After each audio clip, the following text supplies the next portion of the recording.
Good morning students. आज हम electricity जो हमारा चैप्टर चल रहा है उसका थर्ड वीडियो स्टार्ट करते हैं।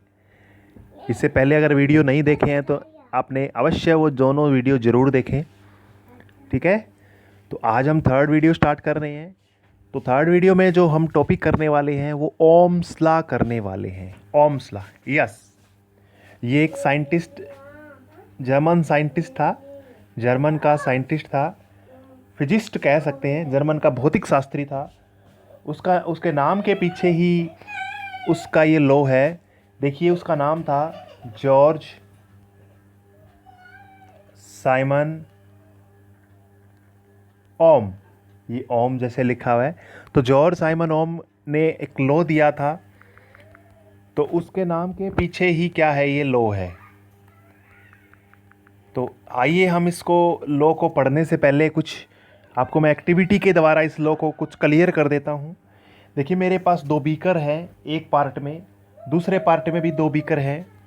इन दोनों में डिफरेंस क्या है? देखिए, ये दोनों को मैंने नीचे से जोड़ा हुआ है, किसी नली के द्वारा, किसी ट्यूब के द्वारा जोड़ा हुआ है। पानी इधर उधर आ सकता है।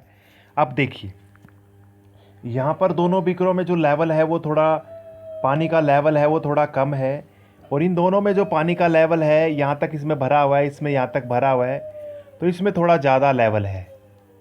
अब मुझे एक बात सीधी सी बताइए कि पानी पहले वाले टैंकर से, देखिए यहाँ पर मैं लिख देता हूँ, यहाँ फर्स्ट टैंकर है, यहाँ सेकंड है, ये फर्स्ट है, ये सेकंड है। तो बताइए किस किस पार्ट में पानी ज़्यादा मात्रा में आएगा, किस पार्ट में ज़्यादा स्पीडली आएगा? बताइए भाई, ए वाले भाग में पहले वाले में से दूसरे में आएगा, या बी वाले में पहले वाले में से दूसरे में आएगा? यस, आप कह रहे होंगे इसमें ज़्यादा आएगा। रीज़न क्या है? इसमें जो पानी का डिफरेंस है दोनों बीकरों में वो ज़्यादा है। अगर पानी का डिफरेंस दोनों में ज़्यादा है तो एक में से दूसरे में ज़रूर फास्टली आएगा और ज़्यादा अमाउंट में आएगा। ये इसी को मैं कुछ कंपेयर करवाता हूँ हमारे इलेक्ट्रिसिटी चैप्टर में। देखिए, जो ये डिफरेंस है, इस डिफरेंस को मैंने इसको वोल्ट मान लिया, मैंने वी मान लिया, पोटेंशियल डिफरेंस मान लिया। क्या मान लेता हूँ इसको? Potential difference. पोटेंशियल डिफरेंस है, और ये जो पानी इधर उधर आ जा रहा है, इसकी अमाउंट है, उसको मैंने मान लिया आई। क्या मान लिया? आई क्या है? Electric current. इलेक्ट्रिक करंट है। अब बताइए, अगर V ज़्यादा है तो I भी ज़्यादा है, V कम है तो I भी कम है। तो आपको याद रखना है भी, अगर अगर पोटेंशियल डिफरेंस ज़्यादा होगा तो I भी ज़्यादा होगा, पोटेंशियल डिफरेंस कम होगा तो I भी कम होगा। ये बात आपको याद रखनी, यही ओम्स लॉ ने बताया था। इसी को हम पढ़ने वाले हैं नेक्स्ट पेज पे, ठीक है। चलो देखिए इसमें ओम्स लॉ की डेफिनेशन हम करते हैं। आपकी बुक में जो दे रखी है वही डेफिनेशन मैंने यहाँ पे मेंशन की है। Potential difference across 2 point of a metallic conductor, wire भी कह सकते हो, ऑफ अ मेटालिक वायर। जो पोटेंशियल डिफरेंस होता है, जैसे मैं यहाँ पर एक कंडक्टर ड्रा कर दूँ, इसके सिरों के ऊपर पोटेंशियल डिफरेंस की बात करूँ, उसके सिरों पे ये कंडक्टर है, तो क्या बोल रहा है ये? वो डायरेक्टली प्रोपोर्शनल होता है। डायरेक्टली प्रोपोर्शनल का मतलब ये है भी, वो बढ़ेगा तो वो भी बढ़ेगा, वो घटेगा तो वो भी घटेगा। तो डायरेक्टली प्रोपोर्शनल का मतलब है, एक बढ़ेगा तो दूसरा भी बढ़ेगा, और एक घटेगा तो दूसरा भी घटेगा। किसके डायरेक्टली प्रोपोर्शनल होता है? देखिए, इसमें बताया हुआ है, करंट पासिंग थ्रू इट, जो इसके अंदर से करंट पास होगा उसके प्रोपोर्शनल होगा। अब है ना, आपकी बुक में ये डेफिनेशन दी हुई है, तो आप इसको, ये थोड़ी डेफिनेशन है ना, इसको करंट के रूप में भी लिख सकते हो। यहाँ पर स्टार्टिंग में करंट लिख सकते हो, the current flowing across two point of a metallic conductor is directly proportional to the potential difference across it. बस इसमें पोटेंशियल डिफरेंस की जगह करंट लिखना है, और करंट की जगह पोटेंशियल डिफरेंस। लेकिन आपकी बुक में यही दे रखी है डेफिनेशन, इसी को याद रखना है, यही डेफिनेशन है, ठीक है। वैसे ये डेफिनेशन थोड़ी अजीब सी लग रही है, क्योंकि आप बताइए मुझे, जो डिपेंड कौन कर रहा है, आई डिपेंड कर रहा है। क्यों आई डिपेंड कर रहा है? वह वी के ऊपर, क्योंकि वी ज़्यादा है तो आई भी ज़्यादा हो रहा है, वी कम है तो आई भी कम है। तो डिपेंड कौन हुआ? आई डिपेंड हुआ ना, आई डिपेंड है। अरे वी ज़्यादा है तो आई भी कम है, वी कम है तो आई भी कम है ना? वी ज़्यादा है तो आई भी ज़्यादा है, वी कम है तो आई भी कम है। तो डिपेंड कौन सा हुआ? आई हुआ। तो कोई बात नहीं, आपकी बुक में डेफिनेशन ये है, इसी को करो। जो पोटेंशियल डिफरेंस है किसी भी दो पॉइंट के बीच में, वो डायरेक्टली प्रोपोर्शनल होगा करंट के। लेकिन एक चीज़ याद रखनी है, डेफिनेशन में एक चीज़ दी हुई है, provided its temperature remain constant. भाई जो मेटेलिक वायर है ना, जो कंडक्टर है ना, इसका टेम्परेचर सेम रहना चाहिए। अगर टेम्परेचर में इधर उधर गड़बड़ी आ गई तो दिक्कत आ सकती है, तो ये रूल फॉलो नहीं होगा। ओम्स ने कह दिया, ओम्स ने कह दिया साफ साफ, अगर टेम्परेचर में चेंज आता है तो ये रूल फॉलो नहीं होगा, ये मेरा रूल फॉलो नहीं होगा, ये याद रखना है। क्योंकि टेम्परेचर अगर बढ़ जाता है तो आपको पता है इलेक्ट्रॉन्स होते हैं, इलेक्ट्रॉन्स की स्पीड भी बढ़ेगी। तो टेम्परेचर के बढ़ने से जो है वो रेजिस्ट करेंगे हम, इसमें करंट जो है वो क्या हो जाएगा, वो इसकी मात्रा ज़्यादा हो जाएगी। टेम्परेचर की बात हम करने वाले, ठीक है? तो एक बात याद रखनी है, इसका टेम्परेचर क्या रहना चाहिए? सेम रहना चाहिए उस मेटालिक कंडक्टर या वायर का। अब इसमें मैथमेटिकली हम लिख लेते हैं, मैथमेटिकली V जो है वो डायरेक्टली प्रोपोर्शनल है I के, ये लिख दिया ऊपर वाली डेफिनेशन के हिसाब से। या फिर अब लिख सकते हैं I के नीचे, V के नीचे I ले आया मैं, V बटे I और बराबर का निशान कर दिया, ये कांस्टेंट टर्म आएगी। V बटे I क्या आएगी? कांस्टेंट। जैसे मैं आपको बताता हूं, मान लीजिए वोल्टेज 4 है तो करंट भी 4 हो गया, सॉरी 8 है तो 4 हो गया, ऊपर 16 हो गया तो ये 8 हो जाएगा, ये 32 हो गया, ये 16 हो जाएगा, क्योंकि बढ़ रहा है साथ साथ में। अब बताइए इसकी, जो इसका काटने से क्या आएगा? 2 आएगा, इसको काटने से भी 2 आएगा, इसको काटने से भी 2 आएगा। अरे कहने का मतलब इनका रेशो सेम आएगा, इनका रेशो सेम आएगा। समझ में आ गया? तो ये चीज़ आपको याद रखनी है कि V बटे I क्या रहेगा? कांस्टेंट रहेगा। और मैं इस कांस्टेंट को मान लेता हूं R। ये देखो 2-3 दिनों से दो वीडियो से चल रहा था ना, ये रेसिस्टेंस बोल सकते हो, रेसिस्टेंस या रेजिस्टेंस बोल दो चाहे इसको। वैसे रेसिस्टेंस होता है, कोई बात नहीं, रेजिस्टेंस से आप नाम से याद कर सकते हो। तो ये जो R देखो, मैंने यहाँ पर क्रॉस मल्टीप्लाई करा दी, देखो यहाँ से V, देखो दोबारा से लिख रहा हूँ मैं, दूसरे पेन से लिख देता हूँ, रेड पेन से।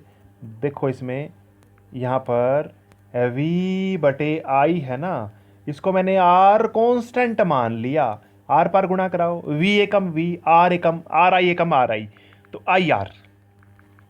तो हमें ना इसको देखो, R जो ये कांस्टेंट है ना, इस कांस्टेंट को ओम ने नाम दिया था रेजिस्टेंस, रेजिस्टेंस नाम दे दिया इसका। ये क्या है? रेजिस्टेंस है, याद रखोगे ना? रेजिस्टेंस क्या है इसके बारे में हम पढ़ेंगे आगे। ओम्स लॉ पढ़ लिया ना? ओम्स लॉ कई बार आता है, इस चैप्टर में से 3 नंबर का क्वेश्चन आता है बच्चों। मैं बताऊंगा कौन कौन सा आता है, लास्ट में टेस्ट भी लेंगे आपका इसके अंदर, जैसे पिछले चैप्टर में लिया था। लास्ट में देखो 3 मार्क्स का है, तो इसका मतलब ये समझो 3 मार्क्स का है, तो इसमें ज़्यादा डीप तो आना नहीं है, मतलब डीप तो आ सकता है लेकिन बड़ा नहीं आना इसमें, है ना? तो आपको ये आराम से इसको करना है। चलो ये रेजिस्टेंस पढ़ लेते हैं क्या होता है। देखिए पहले ऊपर मेंशन किया मैंने, रेजिस्टेंस को R से डिनोट किया जाता है, कैपिटल R से। क्या होता है? ये प्रॉपर्टी होती है किसी भी कंडक्टर की, to resist the flow of charge भी, जो उसमें से resist the flow of current भी कह सकते हैं। भाई देखो कोई भी आपके पास कंडक्टर है ना, कोई भी आपके पास क्या है? कंडक्टर है, उसके अंदर करंट फ्लो हो रहा है, तो बताओ मुझे, करंट तो फ्लो जरूर हो रहा है, लेकिन देखो कोई भी चीज़ है, कोई कहीं से फ्लो हो रही है, तो उसमें फ्रिक्शन कह सकते हैं या फिर कह सकते हैं रेजिस्टेंस। फ्रिक्शन तो हम नाम नहीं दे सकेंगे, लेकिन फ्रिक्शन देखो आपको ये थोड़ा सा आपको इजी था, आपके लिए समझना इजी हो जाएगा थोड़ा सा। मैं फ्रिक्शन ले लेता हूँ यहाँ पर। देखिए कोई भी चीज़ चल रही है, देखिए मतलब पानी चल रहा है इधर, इस अर्थ के ऊपर मान लेते हैं, इस ट्यूब में पानी चल रहा है, तो क्या इसकी दीवारें क्या कर रही है, इसकी दीवारें क्या कर रही है, इसको इसको रजिस्ट कर रही है, इसका विरोध कर रही है। तो कहने का मतलब है इसी तरह से होता है भी। जो मेटालिक कंडक्टर होता है वो करंट को फ्लो फ्लो करवाने में क्या करता है, अपने आप में पावर रखता है कि उसको रोके, रजिस्ट करे। तो उस रजिस्ट करने को ही हम बोलते हैं रजिस्टेंस। प्रॉपर्टी है किसी मेटल की, ठीक है, property of a metal to register the flow of current कह सकते हो, तो फ्लो ऑफ चार्ज कह सकते हो, फ्लो ऑफ करंट कह सकते हो, ठीक है। चलो ये न्यूमेरिकली हम मैथमेटिकली निकाल के देखते हैं। इसमें देखो न्यूमेरिकल आ जाता है 2 नंबर का कई बार, तो ये करेंगे हम। ओम्स लॉ में बहुत ज़्यादा इंपॉर्टेंट है आपके लिए, इसके न्यूमेरिकल आते हैं इसके ऊपर, ठीक है। तो देखिए पीछे मैंने किया था, बताया था V बराबर होता है IR, वोल्टेज ज़्यादा होती है IR के बराबर होता है, ठीक है। अब मुझे बताइए यहाँ से R की वैल्यू निकालनी है तो क्या आएगा, R बराबर V बटे I। मैथमेटिकली हम लिख सकते हैं R किसके बराबर आ जाएगा, V बटे I। समझ में आ गया। देखो इसको सिंपल सी बात है, अगर ये बोल दे, देखो मैं न्यूमेरिकल करवा रहा हूँ एक, अगर ये बोल दे एक मेटालिक कंडक्टर है, उसके एंड्स के ऊपर 30 पोटेंशियल डिफरेंस है, मतलब 30 वोल्ट का पोटेंशियल डिफरेंस है, और उसके अंदर से 5 एम्पियर का करंट फ्लो हो रहा है।